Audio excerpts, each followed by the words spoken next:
Cette histoire met en lumière la réalité du système de santé coréen, mais c'est une situation à laquelle de nombreux pays sont confrontés, y compris le vôtre. Les coûts élevés des soins de santé et le risque de surdiagnostic sont des défis courants dans le monde entier. Découvrez comment ces problèmes touchent les patients du monde entier. Dans notre prochaine vidéo, nous plongerons au cœur du système de santé coréen, souvent considéré comme un paradis médical. Ne manquez pas ça. Votre santé et votre vie pourraient être en jeu. Prêtez attention à cette vidéo dès maintenant. Bonjour à tous. Aujourd'hui, nous allons aborder un sujet crucial, directement lié à votre santé. Il s'agit du surdiagnostic et des pratiques médicales contraires à l'éthique. Ce sujet nous concerne tous et contient des informations capitales que vous devez absolument connaître pour protéger votre santé et celle de vos proches. Avez-vous déjà remis en question le diagnostic d'un médecin ou l'avez-vous suivi aveuglément? En regardant cette vidéo jusqu'au bout, vous découvrirez des stratégies importantes pour protéger votre santé et celle de votre famille. De plus, à la fin de cette vidéo, nous vous fournirons une liste de contrôles spéciales pour éviter les arnaques médicales. Ne la ratez pas. Laissez-moi d'abord vous raconter un cas réel choquant. Cette histoire pourrait arriver à chacun d'entre nous. Il y a quelques mois, un employé de bureau de 40 ans nommé Dong-Hoon Kim a ressenti une douleur intense à l'épaule et s'est rendu dans une clinique orthopédique locale. Après une IRM, le médecin a annoncé un diagnostic choquant à Dong-Hoon. Son muscle était déchiré. Une opération immédiate était nécessaire. Dong-Hoon était sous le choc. Une opération? Était-ce vraiment si grave? Le médecin a poursuivi. Si nous n'opérons pas immédiatement, cela pourrait entraîner des dommages permanents. Planifions l'opération pour demain. Dong-Hoon a signé le formulaire de consentement, rempli d'anxiété et de peur. Cette nuit-là, Dong-Hoon n'a pas pu dormir à cause de la douleur intense et de l'angoisse. Mais le lendemain matin, Dong-Hoon a reconsidéré la situation. Il s'est demandé, ai-je pris une décision aussi importante trop rapidement? Dong-Hoon a décidé de reporter l'opération et de demander un deuxième avis dans un hôpital universitaire. À l'hôpital universitaire, Dong-Hoon a entendu une toute autre version des faits. L'orthopédiste a examiné attentivement les images de l'IRM de Dong-Hoon et a déclaré « Heureusement, ce n'est pas une déchirure musculaire. C'est juste une simple inflammation. Une opération n'est absolument pas nécessaire. Avec de la physiothérapie et des médicaments, vous pourrez vous rétablir complètement. » Dong-Hoon était à la fois soulagé et furieux. Que se serait-il passé s'il avait fait confiance au premier médecin et s'était fait opérer?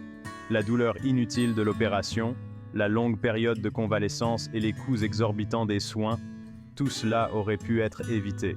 Avez-vous déjà vécu une expérience similaire? Ou avez-vous entendu des histoires similaires autour de vous?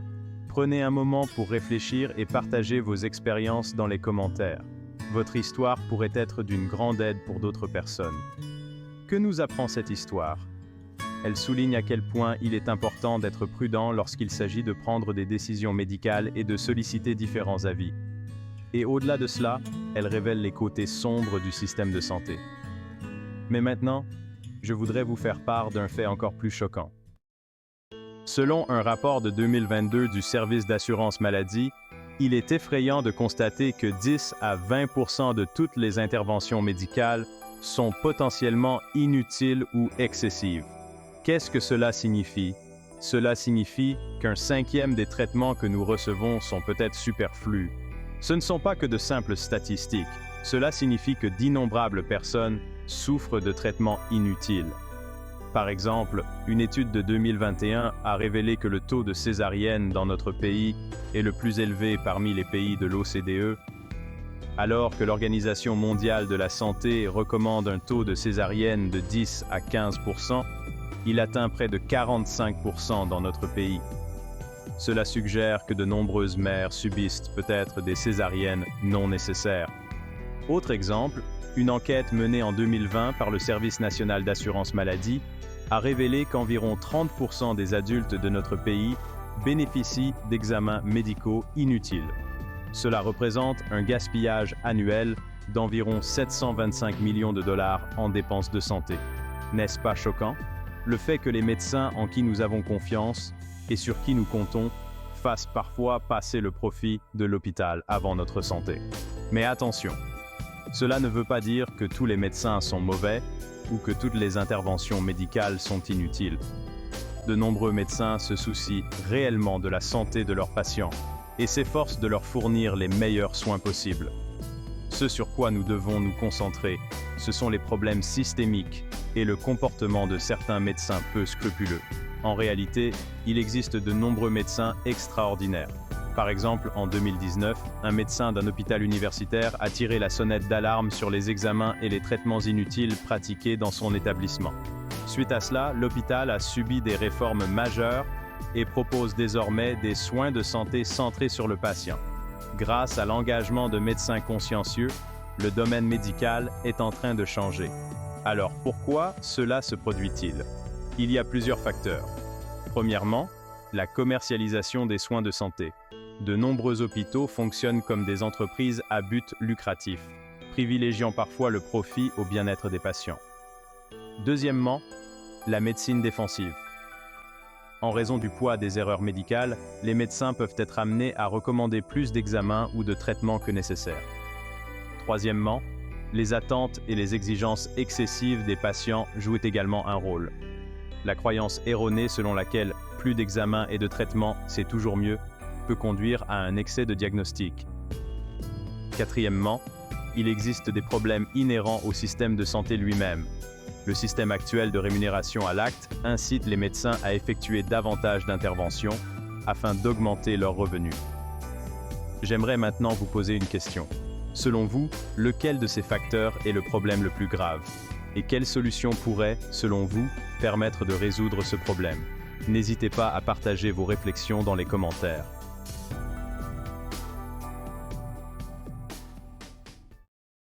Le cancer de la thyroïde. Le cancer de la thyroïde est un exemple typique de surdiagnostic. L'utilisation généralisée des échographies permet de détecter des tumeurs minuscules, ce qui entraîne un traitement excessif de cancer par ailleurs inoffensif. Selon les directives de 2014 de la Société coréenne de thyroïde, la surveillance plutôt que la chirurgie immédiate est recommandée pour les petits cancers de la thyroïde de moins de 1 cm. Examinons un cas réel. En 2018, In Suk Park, 50 ans, a découvert un nodule thyroïdien de 5 mm lors d'un bilan de santé. Le premier hôpital a recommandé une intervention chirurgicale immédiate, mais In Suk a demandé un deuxième avis et on lui a dit qu'une surveillance était suffisante. 3 ans plus tard, le nodule d'In Suk n'a pas changé et elle est toujours en bonne santé. Cancer de la prostate. Une confiance excessive dans les tests PSA a entraîné une augmentation des biopsies inutiles. Tous les cancers de la prostate ne nécessitent pas un traitement immédiat. Dans le cas d'un cancer de la prostate à faible risque, une surveillance active peut permettre de réduire les traitements inutiles. Par exemple, en 2019, Ji-Soo Kim, 60 ans, a reçu un diagnostic de cancer de la prostate à la suite d'un taux de PSA élevé. Le premier médecin a recommandé une intervention chirurgicale immédiate, mais Ji-Soo a demandé un avis supplémentaire et a opté pour une surveillance active. 2 ans plus tard, les examens de suivi n'ont montré aucune progression du cancer et il est toujours traité sans chirurgie. Cancer du sein. Les mammographies régulières comportent un risque de surdiagnostic. En particulier dans le cas du cancer du sein non invasif, comme le carcinome canalaire in situ, CCIS, tous les cas ne nécessitent pas un traitement agressif. Selon la situation de la patiente, la surveillance seule peut être suffisante. En 2020, Song-Hee Lee, 45 ans, a reçu un diagnostic de CCIS à la suite d'une mammographie. Le premier médecin a recommandé une mastectomie immédiate, mais Song-Hee a demandé un deuxième avis et a finalement opté pour une mastectomie partielle et une radiothérapie. Song-Hee est aujourd'hui en bonne santé et sa qualité de vie s'est considérablement améliorée. Maladie de la colonne vertébrale. L'utilisation généralisée de l'IRM a entraîné une augmentation des interventions chirurgicales inutiles. Toutes les hernies discales ne nécessitent pas d'intervention chirurgicale. Dans la plupart des cas, un traitement conservateur peut apporter une amélioration. Selon une étude réalisée en 2019 par la Société coréenne de neurochirurgie spinale, environ 90% des patients souffrant d'une hernie discale lombaire guérissent sans chirurgie. Par exemple, en 2021, Shul Ho Choi, un employé de bureau de 30 ans, s'est rendu à l'hôpital pour de fortes douleurs dorsales et a reçu un diagnostic de hernie discale après une IRM. Le premier médecin a recommandé une intervention chirurgicale, mais Shul Ho a demandé un deuxième avis et a opté pour la physiothérapie et l'exercice physique. 6 mois plus tard, les symptômes de Shul Ho se sont considérablement améliorés et il n'a plus aucun problème à mener une vie normale.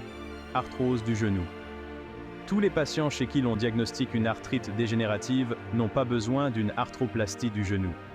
Dans de nombreux cas, les symptômes peuvent être gérés par la physiothérapie, la perte de poids et les médicaments.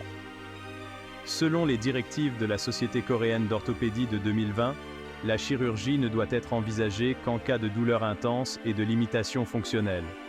En 2022, Jung-Suk Park, 70 ans, s'est rendu à l'hôpital pour de fortes douleurs au genou et a reçu un diagnostic d'arthrite dégénérative. Le premier médecin a recommandé une arthroplastie du genou immédiate, mais Jung-Suk a demandé un deuxième avis et a opté pour la physiothérapie et des exercices. Après 6 mois de traitement, les douleurs de Jung-Suk ont considérablement diminué et elle peut désormais mener une vie presque normale. Ces cas illustrent les risques de surdiagnostic et de surtraitement. Mais ils soulignent également l'importance pour les patients de rechercher activement des informations et d'obtenir plusieurs avis. Avez-vous déjà vécu une expérience similaire? Ou avez-vous entendu des histoires de ce genre de la part de personnes de votre entourage? N'hésitez pas à partager vos expériences dans les commentaires. Vos histoires pourraient être très utiles aux autres. Nous avons examiné les problèmes liés au système de santé et la manière d'y faire face. Mais il y a un autre point important que nous devons aborder. Ce n'est pas que tous les médecins sont mauvais ou que tous les traitements sont inutiles. Que faire dans de telles situations? À partir de maintenant, retenez ces 10 règles d'or. Premièrement, soyez toujours sceptique. N'acceptez pas le diagnostic d'un médecin les yeux fermés, surtout lorsqu'il s'agit d'opérations lourdes ou de traitements coûteux. Demandez-vous, ce traitement est-il vraiment nécessaire? Deuxièmement, posez des questions. Pourquoi ce traitement est-il nécessaire? Existe-t-il d'autres options? Que se passe-t-il si je ne me fais pas soigner? Posez différentes questions. Un bon médecin répondra à vos questions de manière aimable et complète. Troisièmement, renseignez-vous. Renseignez-vous sur votre maladie. Il existe de nombreuses informations médicales sur Internet, mais ne vous fiez qu'à des sources fiables. Il peut s'agir de sites d'information sur la santé des autorités publiques ou de sites web de facultés de médecine réputées. Quatrièmement, demandez un deuxième avis. Surtout si vous avez reçu un diagnostic de maladie grave ou si une intervention chirurgicale majeure vous est recommandée, vous devriez toujours demander l'avis d'un autre médecin. C'est votre droit. Cinquièmement, vérifiez vous-même les résultats de vos tests. Ne vous contentez pas d'écouter les explications du médecin, mais demandez à ce qu'on vous remette les résultats des tests et vérifiez-les vous-même. Si vous ne comprenez pas quelque chose, n'hésitez pas à poser des questions. Sixièmement, vérifiez attentivement les informations sur les médicaments.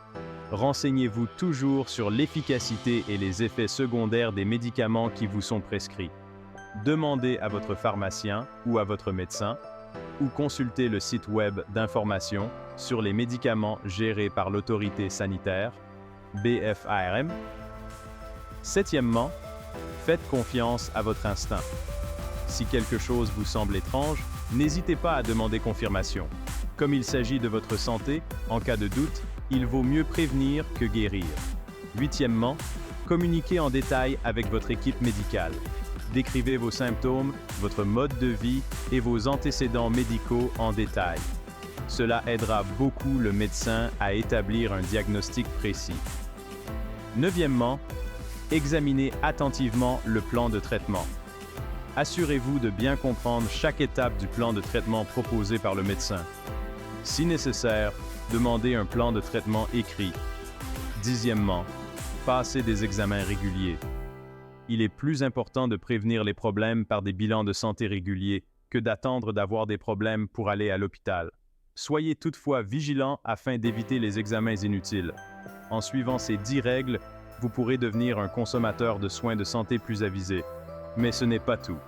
Parlons maintenant plus en détail des maladies pour lesquelles le surdiagnostic est particulièrement problématique. Il existe encore beaucoup d'excellents médecins qui se soucient réellement de la santé et du bien-être de leurs patients. Ils s'efforcent de traiter leurs patients en suivant les dernières avancées médicales. Notre mission est de trouver ces bons médecins et d'établir une relation de confiance avec eux. Alors, comment trouver un bon médecin? Voici quelques conseils. Prenez en compte la réputation. Demandez des recommandations à votre entourage ou consultez les avis en ligne. Mais ne vous fiez pas uniquement à une ou deux opinions. Vérifiez l'expérience et la spécialisation du médecin. La plupart des sites web d'hôpitaux proposent des profils de médecins.